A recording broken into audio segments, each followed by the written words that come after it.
प्रिय छात्र, आप सभी लोग कैसे हैं। हम आशा कर रहे हैं कि आप लोग बहुत ही अच्छे होंगे। देखिए, अब जो है एनसीईआरटी प्रकाशन की जो गणित की किताब है उसमें अभ्यास नंबर 4 जिसका नाम है द्विघात समीकरण, ठीक है। द्विघात समीकरण प्रारंभ हो चुका है और इसका यह पार्ट नंबर 1 है और इस पूरे अध्याय का एक मैं सारांश लेकर के आया हूं। अगर इसको आपने इतने बिंदुओं को पढ़ लिए तो आप किसी भी बोर्ड के पेपर को देखेंगे तो एक सवाल आपका फंस गया होगा इसमें का।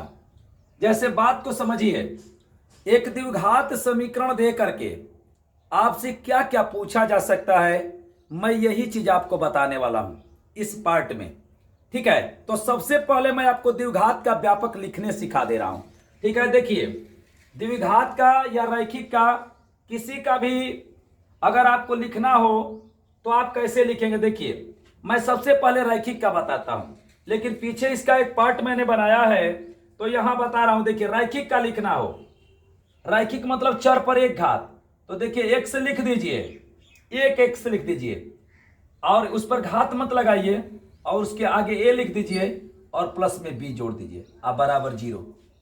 और यहां पर लिख दीजिए a is not equal to 0।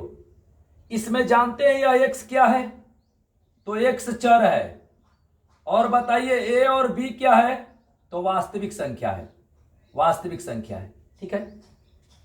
यह रैखिक का व्यापक हो गया, ठीक है, क्योंकि इस पर घात 1 है। अब देखिए, अगर आपको द्विघात का व्यापक लिखने के लिए कह दिया जाए तो देखिए, चर पर 2 घात लिखिए, चर पर 2 घात, 1 घात कम करके लिखिए, चलिए लिख दिए।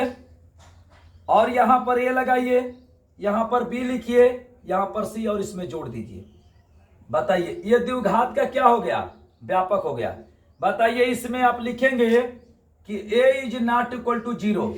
बहुत से लड़कों को यह समझ में नहीं आता है कि sir a is not equal to 0 का मतलब क्या होता है। अब हमें बताइए, ये इसलिए लिखा गया है कि अगर a के जगह पर 0 लिख देंगे तो बताइए ये चर खत्म हो जाएगा, और जब चर खत्म हो जाएगा तो ये रैखिक कहां रहेगा, क्योंकि चर पर घात देख करके बताते हैं। अब देखिए, इसमें a b c क्या है, वास्तविक संख्या है। अगर यहां पर 0 लिख देंगे तो x स्क्वायर खत्म हो जाएगा, तो यह भी द्विघात नहीं रहेगा। भाई, द्विघात उसे कहेंगे जिस पर चर की उच्चतम घात 2 हो, उसे हम द्विघात कहते हैं। अब देखिए यहां पर, तो ऐसा समीकरण दे करके, ठीक है ना, और आपसे क्या क्या कहेगा हल करने के लिए। चलिए, एक त्रिघात भी मैं लिख करके समझा दे रहा हूं।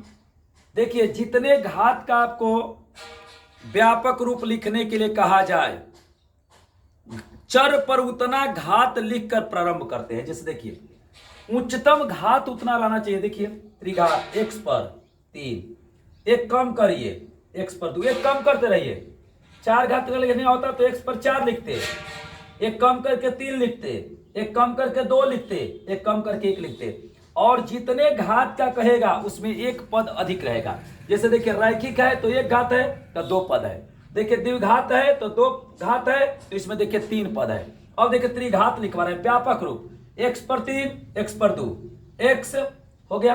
अब देखिए, a b c और एक अधिक जोड़ दीजिए d, और यहां पर जोड़ दीजिए। अब देखिए, बराबर 0 और a is not equal to 0। अब देखिए, कितने घात का है, त्रिघात का है, और 3 घात का, इसमें 4 पद है, तो ये त्रिघात का व्यापक हो गया। लेकिन हमें न तो रैखिक पढ़ना है, हमें न तो इसके बारे में पढ़ना है, न तो हमें रैखिक के बारे में पढ़ना है, नहीं त्रिघात के बारे में पढ़ना है। कहेंगे सर चतुर्थ घात भी लिखा जा सकता है, एकदम लिखा जा सकता है। आप जितने घात का कहेंगे उतने घात का लिखा जा सकता है। जैसे मान लीजिए कि आपको 8 घात का कह दिया, जो चर पर 8 लिखिए, 7 लिखिए, 6 लिखिए, 5 लिखिए, 4 लिखिए, 3 लिखिए, 2 लिखिए, 1 लिखिए, और एक अधिक जोड़ दीजिएगा बाद में, उतने घात का हो जाएगा। 4 घात का है भाई, तो उसमें क घात पद रहना चाहिए, 4 घात वाला में 5 पद होगा। जैसे देखिए, द्विघात में 3 पद है, रैखिक 1 घात वाला में 2 पद है, ठीक है। तो देखिए, हमको यही इसका एक पार्ट बनाने का मेन मकसद हमारा यही था कि ऐसे द्विघात दे करके आपसे क्या क्या पूछा जा सकता है इस अध्याय में। तो देखिए ऐसे द्विघात दे करके आपको गुणनखंड करने के लिए कहा जा सकता है, आपको शून्य का मूल हल उत्तर ज्ञात करने के लिए कहा जा सकता है। मैं किसी चीज पर चर्चा नहीं करूंगा, एक एक पार्टों को इतने बेहतर तरीके से हल करूंगा कि आपको 100% बातें समझ में आएगा। पहले दिमाग में ऐसे डालो जैसे बुझाए कि एक द्विघात में क्या आपको पढ़ना है। अब देखिए उसके बाद यही द्विघात रहेगा, परीक्षा में कहा जाएगा कि मूलों का योगफल बताइए, कहा जाएगा कि मूलों का गुणनफल बताइए, कैसे आप बताएंगे?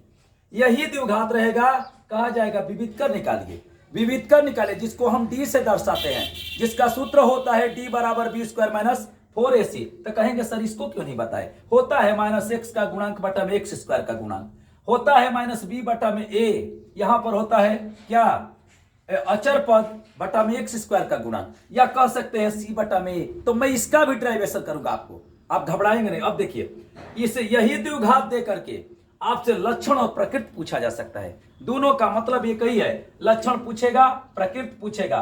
तो जब लक्षण और लक्षण कहे वही काम करेंगे, प्रकृति कहे वही काम करेंगे, और सबसे पहले दिए गए समीकरण में से ए बी सी का मान निकालेंगे और विविधकर का सूत्र लगाएंगे डी बराबर बी स्क्वायर माइनस 4ac में, और रखेंगे तो डी का 4 लक्षण आएगा।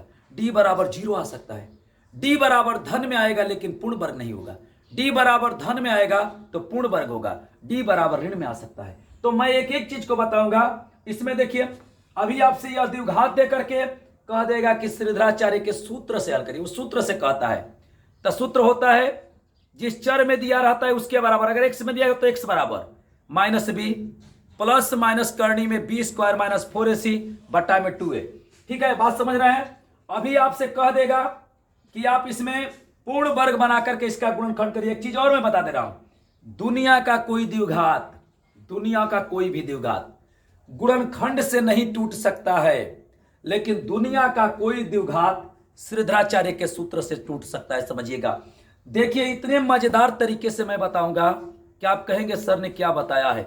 इसके एक एक पार्टों का मैं अध्ययन कराऊंगा आपको बढ़िया से, और इसके बाद द्विघात का कोई ऐसा प्रश्न नहीं रहेगा जिसको आप बना नहीं पाएंगे। अब देखिए पूर्ण वर्ग बना के गुणनखंड करने के लिए कहेगा, शून्यक और गुणांकों में संबंध पूछ सकता है। जैसे ये द्विघात दिया है और इसको गुणनखंड करेंगे ना तो 2 शून्यक आएंगे, 2 उसी को मूल कहते हैं, 2 उसी को उत्तर कहते हैं, 2 उसी को हल कहते हैं। तो इसका जो ये गुणांक है ना ए बी, इसमें जो उत्तर आया है उसमें क्या संबंध होगा ये पूछ सकता है। बातें आपको क्लियर हो गया, बात आपको समझ में आ गया? अब देखिए जैसे मैं थोड़ा सा आपको बता दे रहा हूं, ठीक है, इसका एक एक मैं बताऊंगा।